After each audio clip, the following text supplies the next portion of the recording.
I call the Right Honourable Member for Fareham to make her personal statement. I remind the House that such statements are heard in silence and without interruption. And if anybody feels that they can't abide by that, they are welcome to leave now. So I repeat that, in silence and without interruption. Personal statement, Suella Braverman. Madam Deputy Speaker, I'm very grateful for the opportunity to make this statement, and I'd like to put on record my wishes to Mr. Speaker and that he makes a speedy recovery. Madam Deputy Speaker, serving in Cabinet for just under 4 years has been a true honour, and I'm thankful for the opportunity and grateful to the many civil servants and ministers with whom I worked. We achieved a great deal in the last 12 months. Landmark legislation in the Public Order Act and the National Security Act. 20,000 new police officers, more than England and Wales have ever seen before. One of the largest ever pay rises for the police. Greater powers to dismiss rogue officers, and a review of the legal protections to empower our brave firearms officers. But, Madam Deputy Speaker, I want to talk about the crisis on which I spent more time working than any other. Mass, uncontrolled, illegal immigration. We are all here familiar with the problem. Tens of thousands of mostly young men, many with values and social mores at odds with our own, pouring into our country day after day, month after month, year after year. Many come from safe countries. Many are not refugees, but are economic migrants. All have paid thousands of pounds to criminal gangs to break into Britain. All have come from a safe country, France, who, let's face it, should be doing so much more to stop them. This is putting unsustainable pressure on our public finances and our public services. It's straining community cohesion, jeopardising national security and harming public safety. The British people all understand this, Madam Deputy Speaker. The question is, does the government? And will it now finally act to stop it? The Prime Minister, rightly, committed to doing whatever it takes to stop the boats. And he should be commended for dedicating more time and toil than any of his predecessors to this endeavour. And unlike the Leader of the Opposition, who would rather bury his head in the sand, he has actually advanced a plan. We made some progress during my tenure as Home Secretary.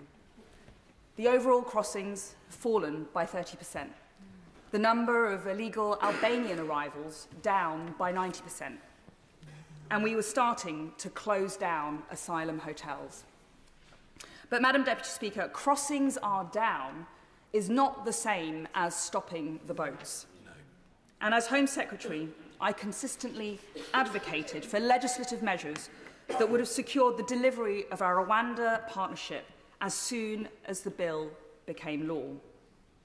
Last summer, following defeat in the Court of Appeal, I advised that we should scrap rather than continue passage of the Illegal Migration Act bill in favour of a more robust alternative that excluded international and human rights laws. When that was rejected, I urged that we needed to work up a credible Plan B in the event of a Supreme Court loss. Following defeat in the Supreme Court, the Prime Minister has finally agreed to introduce emergency legislation, and I welcome his decision. But, Madam Deputy Speaker, it is now 3 weeks on from that judgment, and we are yet to see a bill. I'm told its publication is imminent, but we are running out of time. This is an emergency, and we need to see the bill now. Madam Deputy Speaker, My deeper concern, however, relates to the substance of what may be in that bill. Previous attempts have failed because they did not address the root cause of the problem. Expansive human rights laws, flowing from the European Convention on Human Rights, replicated in Labour's Human Rights Act, are being interpreted elastically by courts, domestic and foreign, to literally prevent our Rwanda plan from getting off the ground. And this problem relates to so much more than just illegal arrivals. From my time as Home Secretary, I can say that the same human rights framework is producing insanities that the public would scarcely believe. Foreign terrorists we can't deport because of their human rights. Terrorists we have to let back in because of their human rights. Foreign rapists and paedophiles who should have been removed but are released back into the community only to reoffend. Yep, because of their human rights. Violent criminals pulled off deportation flights at the last minute thanks to the help of Labour MPs, free to wander the streets and commit further horrific crimes, including murder. Protesters let off the hook for tearing down statues and gluing themselves to roads. And our brave military veterans harassed through the courts some 40 years after their service. Madam Deputy Speaker, it is no secret that I support leaving the European Convention on Human Rights and replacing the Human Rights Act with a British Bill of Rights that protects the vulnerable and our national security and finishes the job of Brexit by extricating us from the foreign court and restores real parliamentary supremacy. But I accept that the government won't do that and that it is a debate for another day. And crucially, when it comes to stopping the boats now, leaving the ECHR is not the only way to cut the Gordian knot. Emergency legislation would enable this only if it meets the following tests. Firstly, the bill must address the Supreme Court's concerns about the safety of Rwanda. Secondly, the bill must enable flights before the next election by blocking off all routes of challenge. The powers to detain and remove must be exercisable, notwithstanding the Human Rights Act, the European Convention on Human Rights, the Refugee Convention, and all other international law. Thirdly, the bill must remedy deficiencies in the Illegal Migration Act to ensure that removals can take place within days, rather than allowing individual claims and challenges which drag on for months. Fourth, the bill must enable the administrative detention of illegal arrivals until they are removed. And just as we rapidly built Nightingale hospitals to deal with COVID, so we must build Nightingale-style detention facilities to deliver the necessary capacity. Greece and Turkey have done so. Greece and Turkey have done so. And the only way to do this, as I advocated for in government, is with the support of the Ministry of Defence. Fifth, Parliament must be prepared to sit over Christmas to get this bill done. All of this, Madam Deputy Speaker, comes down to a simple question. Who governs Britain?